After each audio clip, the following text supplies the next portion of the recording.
सजोर पैंता बुलंद पैंता जय जोहर का नारा है, जय जोहर का नारा है। सर्वप्रथम पुरखा शक्ति के चरणों में नतमस्तक होकर मैं सेवा जोहार करूंगा और यहाँ पर विराजमान तमाम मेरे पितृशक्ति, मातृशक्ति, युवा शक्ति, नारी शक्ति और मंच में मंचासीन तमाम अतिथियों का, तमाम लोगों का मैं मुकद्दम सरकार के माध्यम से आप सभी का सेवा जोहार करता हूं, सेवा जोहार करता हूं। और इस आयोजन कमेटी को गगन बरखड़े जी, निखिलेश उइके जी, संतोष उइके जी, मुकेश उइके जी और ऋषभ बरखड़े जी और चांद के आसपास के तमाम साथी सभी का भी मैं सेवा जोहार करता हूं। साथियों, आज अपनी बात शुरू करने से पहले कुछ चंद लाइनें मैं आपके बीच बोलूंगा। तुम लाख नफरत फैलाओ जमाने में, तुम लाख नफरत फैलाओ जमाने में, हम भी रात दिन एक कर देंगे आदिवासियों में एकता लाने में, हम भी रात दिन एक कर देंगे आदिवासियों में एकता लाने में। साथियों, आज इस समुदाय के साथ एक सबसे बड़ी समस्या है। वो समस्या है अपनी जमीन की समस्या है, वो समस्या है हमारे जंगल की समस्या है, वो समस्या है हमारे जड़ की समस्या है। जड़ का मतलब होता है आपका सोना, आपका चांदी, आपका हीरा, आपका मोती, आपका काला सोना, आपका हरा सोना।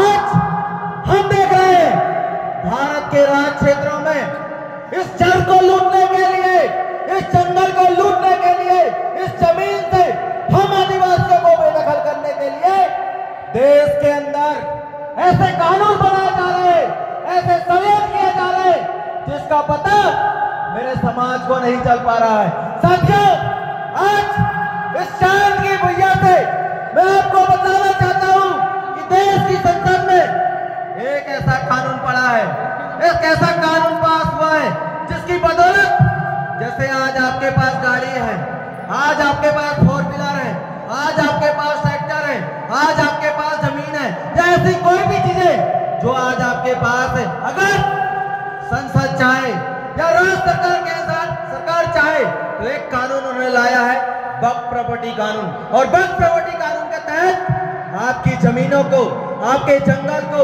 आपके जड़ को आसानी से लूटने का काम कर रहे हैं। तो आज इन चीजों से बचना है, अपनी जंगल को बचाना है, अपनी जमीन को बचाना है, अपने खान खनिज संपदा को बचाना है, तो आपको जहन में डालना पड़ेगा, आपको तय करना पड़ेगा कि हमारे गांव में हमारा ग्राम सभा चलाना पड़ेगा। क्या चलाना पड़ेगा? क्या चलाना पड़ेगा? जम से बोलो, आवाज नहीं आ रही है। जो से जुनून है, जो से जुनून है। आज जंगल को लूटने से बचाना है, जमीन को विस्थापन से बचाना है, खाद खनिज को लूटने से बचाना है, तो आपके गांव घरों में कई लाखों सालों से, कई करोड़ों सालों से चली आ रही अपनी जो व्यवस्था है उसे हम कहते हैं मुकद्दम सरकार। क्या कहते हैं? उस मुकद्दम सरकार को आपके गांव घरों में आपको मजबूत करना पड़ेगा। और जैसे ही आपके गांव घरों में आपका मुकद्दम सरकार मजबूत होता है, आपका जमीन लुटना बंद हो जाएगा, आपका जंगल लुटना बंद हो जाएगा, आपकी लुटाई कुटाई पिटाई बंद हो जाएगी। इस बात को आपको ध्यान में डालना पड़ेगा। साथियों, आज हमको समझना पड़ेगा कि हर साल की तरह विश्व आदिवासी दिवस आता है तो हम जोर शोरों से बड़े लोगों के साथ मिलजुल कर नाचते हैं, गाते हैं, झूमते हैं, उठते हैं, बात करते हैं, अपने अधिकारों की बात करते हैं। पर मैं आपको इस चांद की भैया से आपको बताना चाहता हूं, इस मंच के माध्यम से आपको बताना चाहता हूं कि आज ही के दिन हमारा नाच गाने का त्यौहार नहीं था, आज ही के दिन हमारे संस्कृति रीति रिवाज बचाने का समय नहीं था। आज के दिन हमारे जो पुरखे थे उन लोगों ने पूरे देश के अंदर, पूरे भारत के राज्य क्षेत्रों के अंदर एक ऐसा मूवमेंट छेड़ा था जिसे कहा गया था भारत छोड़ो आंदोलन। क्या बोला गया था? किंतु जब इतिहास के पन्नों को हम पढ़ते हैं, इतिहास को जब हम पढ़ते हैं तो हमको ये बताया जाता है कि कोई लठवाला था जिसने भारत छोड़ो आंदोलन चलाया। ये बात गलत है साथियों। जो आंदोलन था वो आंदोलन हम आदिवासी पुरखों ने चलाया था। हमारे पुरखों ने वो आंदोलन आंदोलन देश के अंदर आए, भारत के राज क्षेत्रों के अंदर आए, जितने भी शरणार्थी आक्रमणकारी थे जो विदेश से आए थे, उन लोगों को भगाने का आंदोलन छेड़ा था। ये बात आज तक हमारे जितने भी दल के लोग रहे, जितने भी पार्टी के लोग रहे, जितने भी संगठन के लोग रहे, आज तक इस बात को किसी ने नहीं बदलाया। तो आज आपको यहाँ से शपथ लेना पड़ेगा और शपथ लेकर आपके गांव घरों में जाना पड़ेगा और ये बोलना पड़ेगा कि ये विश्व आदिवासी दिवस सिर्फ नाचने गाने का दिवस नहीं है, ये विश्व आदिवासी दिवस सिर्फ झूमने का दिवस नहीं है, ये विश्व आदिवासी दिवस डीजे में कूदने का दिन नहीं है, ये विश्व आदिवासी दिवस देश के अंदर जिन्होंने आपके जंगल पे कब्जा किया है, जिन्होंने आपकी जमीन पे कब्जा किया, जिन्होंने आपके जल पे कब्जा किया, उनको भगाने का आंदोलन है। किसको भगाने का आंदोलन है? जड़ जंगल जमीन में कब्जा करने वाले लोगों को भगाने का आंदोलन है। इस बात को आपको समझना होगा, जानना पड़ेगा और आपके गांव की व्यवस्था को आपको मजबूत करना पड़ेगा। अगर आप गांव की व्यवस्था को मजबूत करते हो, गांव में आपका सुशासन प्रशासन नियंत्रण कायम करते हो, तो अगर पुलिस भी आपके गांव में आना है और पुलिस को आपके गांव में प्रवेश करना है, तो सबसे पहले आपके गांव के मुकद्दम से परमिशन लेना पड़ेगा, आपके गांव से परमिशन लेना पड़ेगा, तभी पुलिस आपके घर आएगी, तभी आपके गांव में प्रवेश कर सकती। किंतु आज हम देख रहे हैं भारत के राज्य क्षेत्रों में, चाहे पुलिस प्रशासन हो या शासन हो, ये सब लोग कानून का उल्लंघन करते हैं, संविधान का उल्लंघन करते हैं। आपका जो कानून है, जिसे non legislative forces of law कहा जाता है, उस कानून का उल्लंघन करते हैं और बिना इजाजत के लोग गांव में प्रवेश करने का काम करते हैं। अगर आप अपने गांव में आपका ग्राम सभा मजबूत करते हो, आपका मुकद्दम मजबूत करते हो, आपका पटेल मजबूत करते हो, आपका भूंगा मजबूत करते हो, आपका भारती मजबूत करते हो, आपका कोटवार मजबूत करते हो, तो कोई भी माइकल आज पैदा नहीं हुआ है कि जो आपके गांव में प्रवेश करे और आपसे इजाजत ना। इस बात को आपको समझना होगा साथियों। आज हम कहते हैं कि 5वीं अनुसूची हमको बचाएगी, हम कहते हैं कि 6वीं अनुसूची हमको बचाएगी, हम कहते हैं कि पेशा कानून हमको बचाएगा, हम कहते हैं कि वन अधिकार मान्यता कानून हमको बचाएगा। तो आपसे मेरा एक सवाल होता है साथियों कि 5वीं अनुसूची, 6वीं अनुसूची, पेशा कानून, वन अधिकार मान्यता जो कानून है, अगर हमको बचाना ही था तो 75 सालों से क्यों नहीं बचाया? बचाया क्या आप लोगों को? बताइए, 5वीं अनुसूची ने क्या आदिवासियों को बचाया है क्या? नहीं बचाया। तो समझना पड़ेगा कि 5वीं अनुसूची भी हमको जुमला देने का काम कर रहा है, पेशा कानून भी हमको जुमला देने का काम कर रहा है, और इसी के माध्यम से ये लोग कानून बनाकर हमारे जमीन को हथियाना चाहते हैं, हमारी जमीन पे कब्जा करना चाहते हैं। इस बात को आपको समझना पड़ेगा साथी। आज बड़ा दुर्भाग्य का विषय है कि आज संगम वन बांध में हमारे आदिवासियों का विस्थापन किया जा रहा है, संगम 2 बांध में हमारे आदिवासियों का विस्थापन किया जा रहा है। और जो लोग बड़ी बड़ी बातें करते थे कि हम गोंडवाना को मजबूत करते हैं, गोंडवाना आंदोलन को मजबूत करते हैं, आज इस माध्यम से, इस मंच के माध्यम से तमाम मेरे गोंडवाना के लोगों को कहना चाहता हूं कि आज आपका हरियागढ़ डूब रहा है। जो गोंडवाना रियासत का जो एक किला है, जिसे हम हरियागढ़ के नाम से जाते हैं, आज वो संगम बांध के नाम में डुबाया जा रहा है। आपका देवगढ़ का किला संगम 2 बांध के नाम से डुबाया जा रहा है, पलासवाड़ी डैम के नाम से डुबाया जा रहा है। आज उस बांध की लड़ाई आप लोगों को लड़ना पड़ेगा।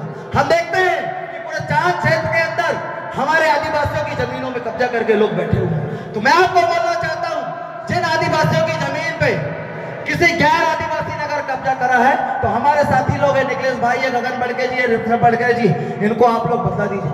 आपकी जमीन से गैर आदिवासियों को भगाने का काम हमारे जो युवा साथी है, हमारे जो मुकद्दम में जितने भी साथी हैं, उन लोगों को संवैधानिक तौर से भगाने का काम करेंगे। तो आप अपने जहन में डालिए और संकल्प लीजिए कि यहाँ से जाने के बाद हम अपने गांव घरों में अपनी व्यवस्था को मजबूत करेंगे। अगर आप अपनी व्यवस्था को मजबूत नहीं करते हो तो आने वाला समय बहुत खतरनाक है। आने वाला समय आपको मौत के घाट मार देगा। अभी आपने देखा होगा जब कोरोना आया था, कोरोना के पहले भी हम लोग गांव में बैठक करते थे और ये बोलते थे कि एक बड़ी बीमारी आने वाली है, किसी ने विश्वास नहीं किया। हमने बोला कि आपको वैक्सीन के माध्यम से सुई लगाई जाएगी, किसी ने विश्वास नहीं किया। जब हमारे लोगों की मौतें शुरू हो गई, हमारे लोगों का मरना शुरू हुआ, तब हमारे लोगों को पता चला कि नहीं, जो लड़के शहर से आकर गांव से आकर गांव जाकर पढ़ाते थे, वो लड़के सही कहते थे। तो आज मैं आपको बताना चाहता हूं, अगर आप लोगों ने 2030 तक अपने गांव की व्यवस्था को आप लोगों ने मजबूत नहीं किया, या 2030 तक आपने आपके गांव के मुकद्दम पटेल कोटवार भाटी भूमिका को मजबूत नहीं किया, तो आने वाले 2030 में आपको भगाया जाएगा। वक्फ प्रॉपर्टी कानून के तहत आपको 72 घंटे का समय दिया जाएगा, और 72 घंटे के समय अगर आपने अपने आप को साबित नहीं करते हो तो आपको अपनी जमीन छोड़कर जाना पड़ेगा। और जमीन छोड़कर अगर आप जाओगे तो कहां जाओगे, इस बात को आपको सोचना पड़ेगा साथियों। ये कानून देश के अंदर हम लोग देख रहे हैं, और हम लोग ये तय कर रहे हैं कि राज्य सरकार, केंद्र सरकार नए नए प्रकार के कानून बना रही है, कानून बनाकर हमारे लोगों पे थूकती जा रही है। तो मैं आपको ये कहना चाहता हूं और इस मंच के माध्यम से पूछना चाहता हूं कि राज्य सरकार, केंद्र सरकार के द्वारा बनाए गए जो कानून है, क्या वो आदिवासी समुदाय के ऊपर लागू होते हैं? नहीं होते। हमने जिला कलेक्टर छिंदवाड़ा को ग्राम सभा मुकद्दम सरकार के ऑर्डर पे लिख के पूछा कि जिला कलेक्टर महोदय, एसडीएम महोदय, तहसीलदार महोदय, आप ये बताइए कि किस संवैधानिक अधिकार के तहत आप non legislative sources of law, गैर विधायी स्रोत या रूढ़ी प्रथा के क्षेत्रों में किस कानून के तहत आप लोग प्रवेश कर रहे हैं? आज तक कलेक्टर महोदय ने जवाब नहीं दिया। दिया क्या जवाब? नहीं दिया।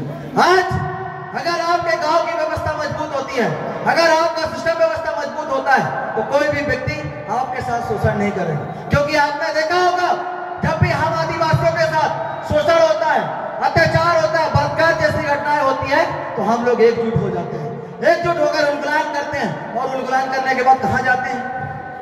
कहां जाते हैं आप लोग? आपको भी पता नहीं कहां जाते हैं?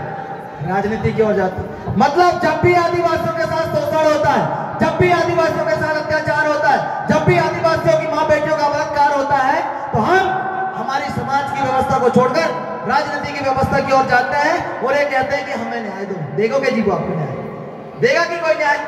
अरे आप गर्व से कहते हो कि हम इस देश के मालिक हैं, और आप मालिक और जाते किसके पास हो? नौकरों के पास जाते हो। ऐसा नौकरों के पास जाते हो तो थूक लगाकर चाट कर तनख्वाह लेते हैं, उनके पास जाते हो और कहते हो कि हमें न्याय दीजिए। देंगे क्या आप लोगों को न्याय? न्याय आपको खुद करना पड़ेगा।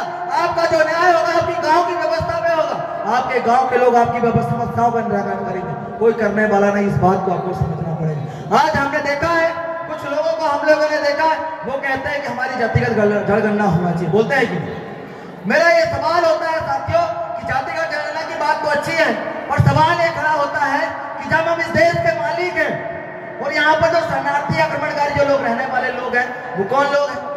नौकर लोग हैं। अब सवाल ये खड़ा होता है कि नौकर मालिक की गिनती करता है कि मालिक नौकरों की गिनती करता है? किसकी गिनती करता है मालिक? किसकी गिनती करता है मालिक? नौकर की करता है कि मालिक की करता है?